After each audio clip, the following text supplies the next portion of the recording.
welcome to Busan EFM News at 10. I'm Geun-hye. South Korea and Vietnam announced today a substantial conclusion of a free trade deal meant to boost bilateral trade by removing barriers, but excluded rice from the agreement.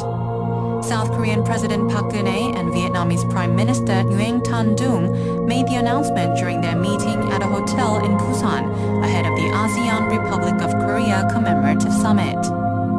The two-day summit, set to begin tomorrow, is designed to boost the strategic partnership with ASEAN on the occasion of the 25th anniversary of the establishment of dialogue between South Korea and ASEAN. South Korea said a substantial conclusion of a free trade deal after nearly 2.5 years of tough negotiations will help its companies expand their presence in Vietnam in such areas as automobiles, electronic appliances, and cosmetics.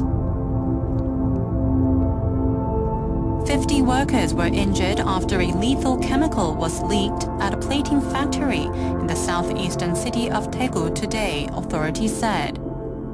Hypochlorite was leaked at the Yeongnam Metal Company plating factory at around 12:23 p.m.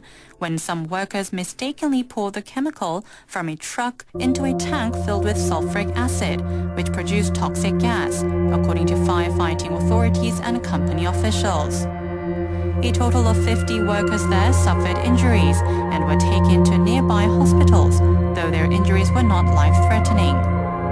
There was no explosion or fire reported, and the authorities have been working to prevent a further spread of the chemical. In local news, an exploration team and students from Korea Maritime University, or KMU, participated in a sailing trip known as the 2014 Global Maritime Silk Road and returned to Busan after 87 days of traveling. The KMU students were warmly welcomed by their families, friends, and university faculty members on the wharf and in Media Hall at the university. The project was supported jointly by KMU, Gyeongbuk Province, and the Ministry of Oceans and Fisheries to reproduce the ancient Buddhist monk Haecho's sailing trip made over 1,300 years ago. The Busan International Short Film Festival announced that it will recruit 4 new staff members in 2 sections for the 32nd festival that will take place in April of next year. The recruiters are seeking those with expertise in public relations, planning, and programming, with priority given to second language speakers, including English.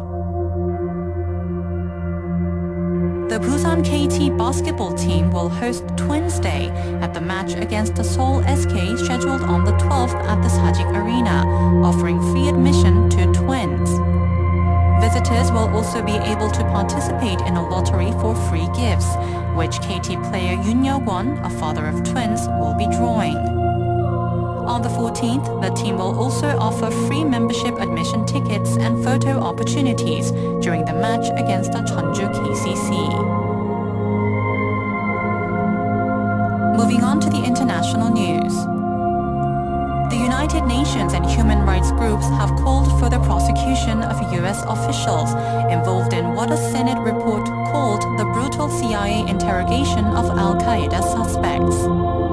A top UN human rights envoy said there had been a clear policy orchestrated at a high level. The CIA has defended its actions in the years after the 9/11 attacks on the US, saying they saved lives.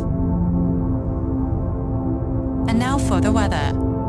The weather tomorrow will be mostly cloudy with a chance of rain and snow in the early morning. The finest levels are normal. The morning low will be 7 in Busan, 5 in Ulsan and Changwon. The highs will be 10 in Busan and Changwon and 9 in Ulsan. It is currently 10 degrees here in Busan. That's all for this hour's news, and thank you for joining us. Now you're listening to Busan EFM.